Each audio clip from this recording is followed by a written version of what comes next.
So my parents migrated here from Mexico to give us a better life, to give my brother and I a better life. So came to Milwaukee, but my parents moved to the north side of Milwaukee. So, knowing Milwaukee is honestly one of the biggest segregated cities. So I was a Mexican kid raised in an African American neighborhood. And I was raised in a community that, in reality, America and Mexico. I wasn't accepted by the Mexican community because I wasn't Mexican enough, because I wasn't born there. And I wasn't accepted by the American community, so because I wasn't American enough in some people's eyes. So going through that struggle of being that misfit and never having that backbone, that was a big struggle for me, never having a connection and being raised in a rough neighborhood. And also the culture, like, you got to be a macho. You can't show, especially being a Mexican male, you're not supposed to show your weaknesses. So this is actually a big obstacle for me always talking about it. Because in my culture, it's like I'm losing like my man card talking about it. So because my parents both worked, my grandmother took care of us. She came over and took care of us. And she was like my mother and father figure because my parents both worked. And I remember one time we had no money when we stopped at a fair. We were just going to walk by. We were just going to have like one snack, and we were young. My grandma knelt down and pointed at cops. And she said, "You see those guys over there? Those are guardian angels sent from up above to protect us." So for me, it really stuck with me. I saw my grandmother, how happy she was. And I was lucky enough to see her.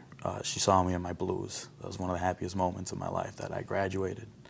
And she saw me, she was there. It made me happy. I saw my grandma smile, it made me proud. Then I was assigned to District 2, and I was assigned to 30s area. My grandma lived on 30s area. Cesar Chavez and National, that area, which if a lot of people don't know, that's kind of not that of a nice area right there. And she lived upstairs. And I used to drive by every day, like if I had some time, drive by the alley. And my grandma had oxygen, so she had to stay in a separate room, which was in the back. And I never had to call her. I think she knew the sound of the squad, and she'll go and wave. And we're Catholic, so she always gave me the blessing through the window. So we did that as long as I could always make sure I just drive by. Well, then I get the news. I get a call. "Hey, son, grandma's not doing so good." Okay. And I show up, and she was already basically in a medical-induced coma. And we got the biggest, talking about it. The doctors basically said there's nothing else to do. And when I was there to the last moment, the whole family got out of the room. I didn't want to leave. Saw the whole thing, holding grandma's arm and hand and, basically saying thank you. And I saw her take her last breath. That gasp. And I'm like, okay. It never affected me until later on. This happened in April. Fast forward June, I get called for a shooting first on Cesar Chavez, right in front of my grandmother's apartment, like outside. The guy's laying there, and he's shot to the chest and to both legs. And I start doing CPR. And at these moments when I talk about it, you start feeling stuff. Like it takes me back. I remember the gravel. I still remember exactly each point where it was hitting my knees. You start feeling the warmth in the body, and I'm working on them and trying, just trying to keep them with us. And you see that last breath. And I saw that last breath. Then we had to do a canvas. So I had to knock on the door. And in the back of my head, I remember the last breath, knocking on my grandpa. My grandpa opens the door, and I see my grandma's door with the light off. And that's when it hit me. And that's when my grandma's last breath came back. And that's when the guy's last breath came back. And I went through the problem, too, that same year. It just seemed like I was the first responder for a couple of shootings and doing CPR, and a couple of guys ended up dying in my hands. So for my problem was every time I went to a shooting, it was like a movie in my head, playing over and over again.